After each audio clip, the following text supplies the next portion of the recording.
Salut à tous, c'est Matt East et vous écoutez mon podcast Fitside.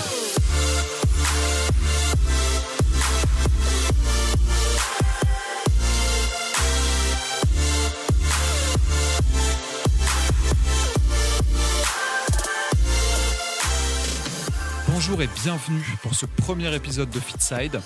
Premier épisode, première capsule de cette série qui va être consacrée aux bases de la nutrition.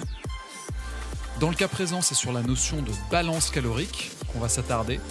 Alors c'est un terme qu'on retrouve dans le milieu de la nutrition et du sport depuis quelques années maintenant, que ce soit dans les livres ou sur Internet, et qui désigne en fait assez basiquement la quantité de calories journalières que vous devez ingérer pour faire varier votre poids, que ce soit dans un sens ou dans l'autre, ou bien tout simplement le maintenir. Alors on parle de balance calorique quand on cherche en fait à faire un rapport entre ce qui est consommé pendant la journée de manière exogène, c'est-à-dire en fait tout simplement ce qu'on choisit d'apporter comme aliment à son corps pendant la journée, et les calories qui vont être consommées par l'organisme durant cette même journée. Pour faire simple, mon corps a besoin de tant de calories par jour, je mange tant de calories par jour. Si je les soustrais, est-ce qu'il reste des calories ? Est-ce qu'il en manque ? Est-ce que les deux s'annulent à peu près ? Normalement, si vous m'avez bien suivi jusque-là, vous avez cerné en gros le concept de balance calorique. Maintenant, la grande question. Qu'est-ce qui définit exactement ce dont le corps a besoin en termes de calories tout au long de la journée ? Et pour ça, deux éléments de réponse. Le métabolisme de base d'une part, et bien évidemment votre niveau d'activité physique. Alors le métabolisme de base, c'est un terme un peu barbare qui désigne en fait tout ce dont le corps a besoin pour maintenir les fonctions vitales en service. En gros, tout ce qu'il vous faut pour ne pas mourir. Alors on va retrouver bien évidemment le fonctionnement du cœur et du cerveau, les cycles respiratoires, la digestion, le maintien de la température corporelle, etc. À titre d'exemple, la moyenne, en gros, du métabolisme de base chez les hommes est d'environ 1800 calories par jour. Alors évidemment, il varie énormément selon le sexe de l'individu, le poids, la taille, l'âge, l'activité thyroïdienne et d'autres paramètres encore.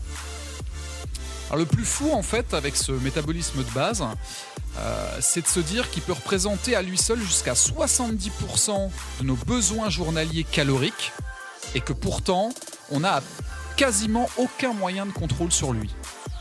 De l'autre côté, on a le niveau d'activité physique qui regroupe toutes les dépenses énergétiques liées à vos activités, qu'elles soient sédentaires comme la position assise, le travail de bureau, les transports, les repas, mais aussi vos activités quotidiennes d'intensité, on va dire modérée, comme le fait de marcher, le fait de cuisiner, d'aller aux toilettes, de jardiner pour ceux qui jardinent, et bien sûr vos activités sportives, ainsi que le sommeil et vos éventuelles siestes, puisque bien évidemment, on n'arrête pas de respirer ou d'être en vie quand on dort.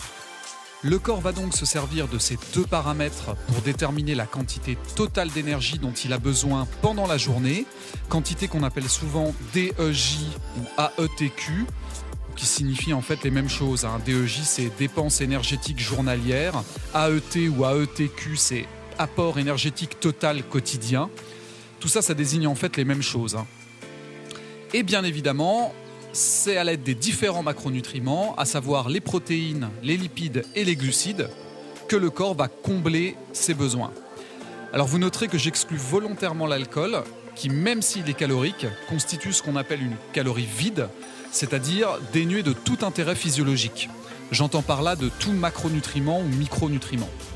Le but, vous l'aurez bien compris, ça n'est absolument pas de se servir de l'alcool pour faire évoluer son poids sur la balance, si on a par exemple du mal à atteindre son nombre de calories journalières. Petit rappel donc, 1 g de protéines, c'est 4 calories ou 17 kJ.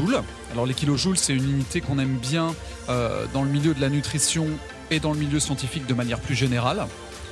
1 g de lipides, c'est 9 calories ou 38 kJ. 1 g de glucides, c'est exactement comme les protéines, 4 calories ou 17 kJ. Et enfin, 1 g d'alcool, qui sont en fait 1 g d'éthanol. c'est 7 calories ou 29 kJ. Alors normalement, si vous vous posez et que vous réfléchissez quelques secondes en écoutant ce podcast, ce qui est le but bien sûr, vous devez comprendre qu'aucun aliment ne fait en fait véritablement grossir ou maigrir en soi. C'est plutôt la notion de balance calorique qui intervient. Une personne pourrait parfaitement maintenir son poids ou même maigrir d'ailleurs en mangeant des fast-foods tous les jours, le problème étant plutôt de savoir s'il vivra longtemps en bonne santé. Donc, si vous mangez plus que vos besoins, vous grossissez. Si vous mangez moins que vos besoins, vous maigrissez. Et si vous mangez exactement ou presque exactement ce dont vous avez besoin, alors vous maintenez votre poids et c'est ce qu'on appelle la maintenance calorique. Et donc là, forcément, je vous vois venir à 10 km. Comment est-ce que je sais si je suis ou non sur ma maintenance calorique ? Comment je sais si je grossis, si je maigris ? En fait, c'est assez simple.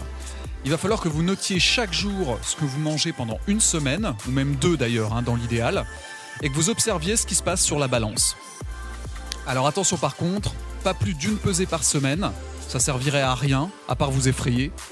De préférence toujours le même jour, à la même heure et dans les mêmes conditions, c'est-à-dire nu, à jeun et après être allé aux toilettes. Voilà, c'est tout pour cette première capsule nutrition. J'espère que vous aurez appris des choses et que vous serez à l'avenir plus à l'aise avec vos fluctuations de poids.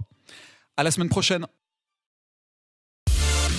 Merci à tous d'avoir écouté cet épisode de FitSide. N'hésitez pas à me faire part de vos commentaires, de vos suggestions et de vos questions sous le podcast, quelle que soit la plateforme, que ce soit SoundCloud, iTunes Podcast, Spotify, YouTube. Pensez également à laisser un commentaire, à le noter, ça c'est super important, et à le partager si ça vous a plu. Il n'y a que comme ça qu'il pourra gagner en visibilité. À la semaine prochaine, salut à tous.